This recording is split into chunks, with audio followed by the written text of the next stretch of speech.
In this talk, you will learn a Zen story and techniques that will help you understand other people's thoughts.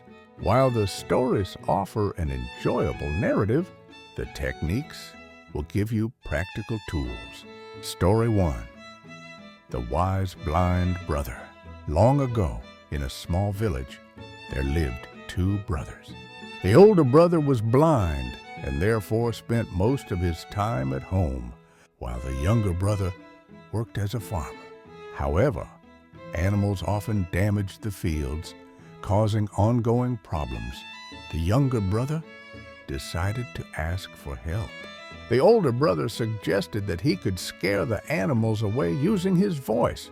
In this way, the crops could be protected.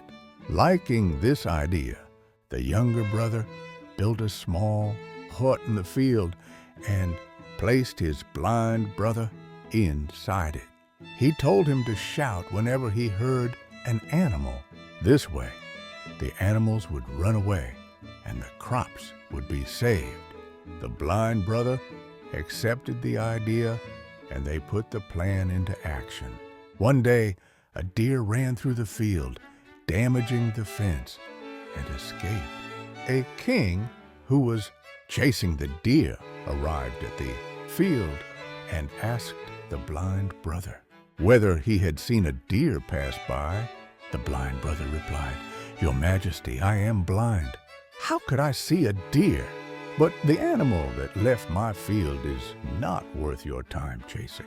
The king was surprised and asked how he knew this. The blind brother said that the king was mistaken in thinking it was a deer. The king admitted that it was not a deer, but a wild boar. The blind brother then added that it was a pregnant boar, and therefore not worth chasing.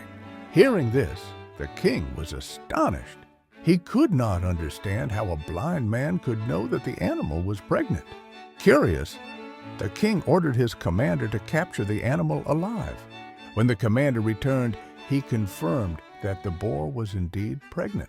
Burning with curiosity, the king asked the blind man, "I cannot tell whether you are truly blind or not, but I must ask you something.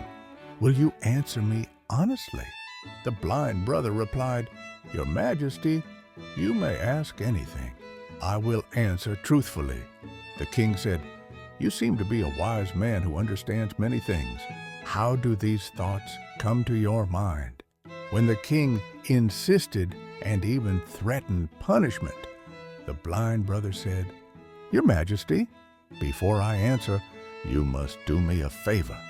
"What must I do?" asked the king. The blind brother replied, "You must leave your wife alone with me in a room." The king refused and ordered that the queen should never be left alone with him. At that moment, the blind man said he wanted to touch the queen.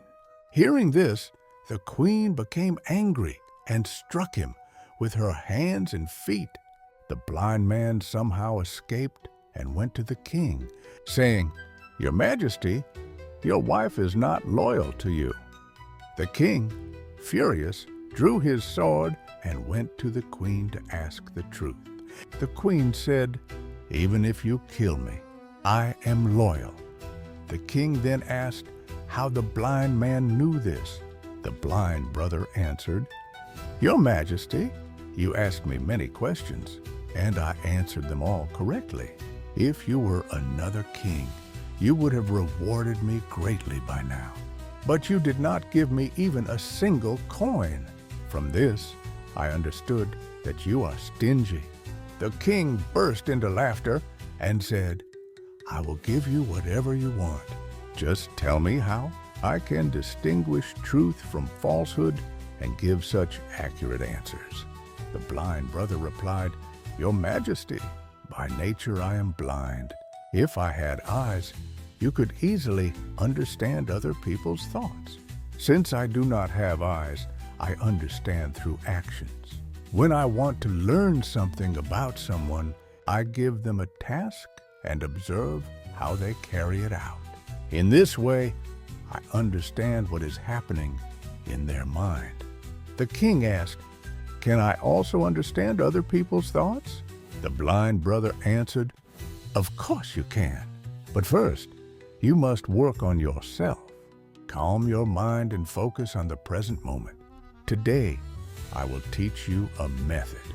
It is very easy and simple, but first, you must promise to focus your mind and bring your attention to the present." The king said, "I promise." Method 1. Pay attention to the eyes. When talking to someone, the most important thing is to look into their eyes. Eyes may not speak, but they say many things. By understanding the signals in a person's eyes, we can learn what they are thinking and planning. If someone constantly looks away while talking, they may be trying to avoid the conversation. A person who is lying may avoid direct eye contact. If their eyes never meet yours, they may be afraid or dishonest. If they look directly at you without blinking, they are likely sincere. Also, observe the eyebrows. If they lower their eyebrows and look away, they may be struggling or thinking deeply. If the eyebrows rise and the eyes widen, they may be surprised or curious. Pay attention to pupil size as well. Dilated pupils may indicate interest or liking. Method 2. Pay attention to facial expressions. The face is like a picture that reflects emotions and thoughts.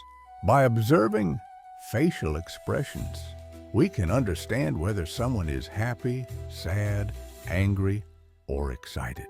Facial expressions and hands play a crucial role in nonverbal communication. For example, when someone turns the corners of their mouth downward, they may feel dissatisfied or disappointed. A genuine smile lifts the cheeks and makes the eyes sparkle. This shows true happiness and friendliness. If the eyebrows lower and move closer together, the person may be confused or trying to understand something new. If the eyebrows rise and move apart, they may be surprised or curious. A tightly closed mouth often indicates disagreement or discomfort, while a relaxed, open mouth shows openness and readiness to talk.